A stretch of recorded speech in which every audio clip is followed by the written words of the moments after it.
Halo creators, welcome back to Content Hack modul selanjutnya. Di modul kali ini lo akan mau belajarin tentang salah satu strategi juga yang gue biasa pakai atau analisa ya. Yang ini gue nggak pakai sih, tapi gue nganalisa dari beberapa content creator lain biar mereka bisa dapetin lebih banyak views. Nah, nama strategi ini adalah dengan melakukan sebuah satir. Nah, satir itu bisa dua kalau dari konteksnya si materi ini ya. Satir itu bisa kita nyindir orang atau kita memberikan respon terhadap suatu hal yang terkini. Lu harus hati-hati banget pada saat penggunaan strategi ini, jangan sampai itu bisa jadi backstep ke lu gitu ya. Jadi kayak pedang bermata dua. Tapi gak ada salahnya untuk dipelajarin karena siapa tahu cocok di lu. So, langsung masuk aja ke modulnya. Oke, sekarang kita masuk ke dalam yang namanya satir ya. Nah, jadi ada salah satu konten strategi juga yang bisa digunakan di TikTok yaitu satir. Nah, ini perlu diketahui ya, satir itu simpelnya tuh kayak nyindir atau ngerespon sebuah isu yang lagi penting banget, terus abis itu nyindir-nyindir alus. Pada dasarnya di kita, orang tuh suka sekali kalau misalnya netizen terutama ya, suka sekali kalau misalnya ada victim atau korban yang kita bisa dijadiin omongan sama netizen-netizen yang ada gitu. Ya sama kayak tetangga ya, tetangga pasti selalu nyari anak tetangganya yang bisa diomongin gitu. Nah, hal itu juga berlaku di sosial media.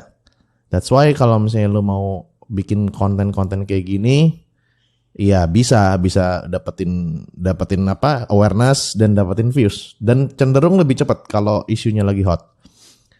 Cuman perbedaannya antara steal the fame dan satir.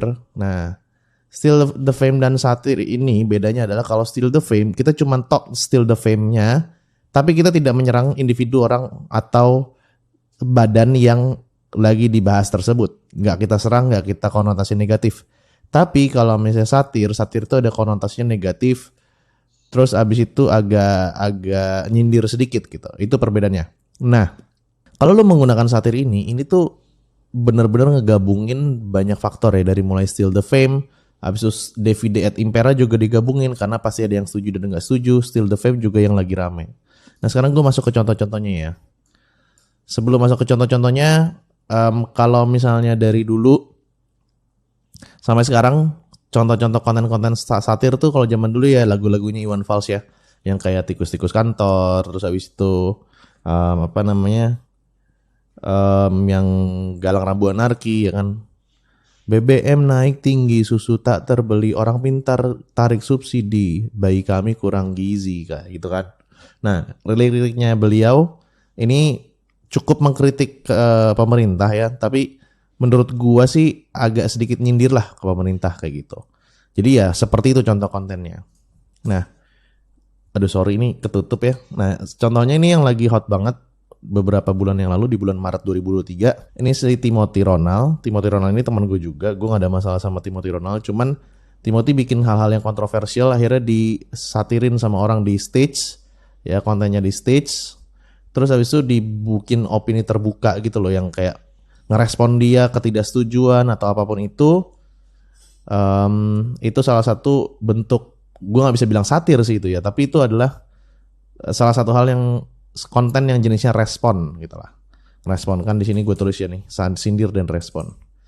Nah kalau ini ada dari gue lupa siapa ini nih, tapi ini ceritanya ada anak muda Indonesia yang punya aplikasi apa gitu, masuk Forbes 30 Under 30 dan punya valuasi $120 juta, padahal aplikasinya yang baru download 500. Nah, ini kan nggak langsung menyerang ke orang tersebut, tapi dia cuma ngasih tahu aja kasusnya. Tujuannya apa? Tujuannya biar netizen itu pada kepo dan abis itu dapetin engagement juga dong pastinya. Komen siapa sih, dan netizen itu jadi kepo sama si topik tersebut atau orang tersebut, jadi dia nyari gitu loh.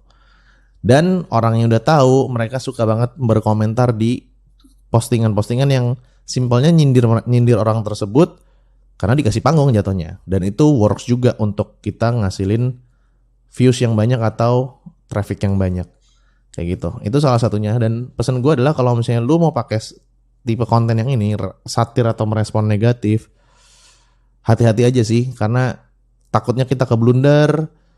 Terus gue turun dikit. Takutnya blunder terus ngomongnya salah akhirnya kena kasus hukum gitu. Ya please aja hati-hati jangan gegabah ya. Oke? See you next modul.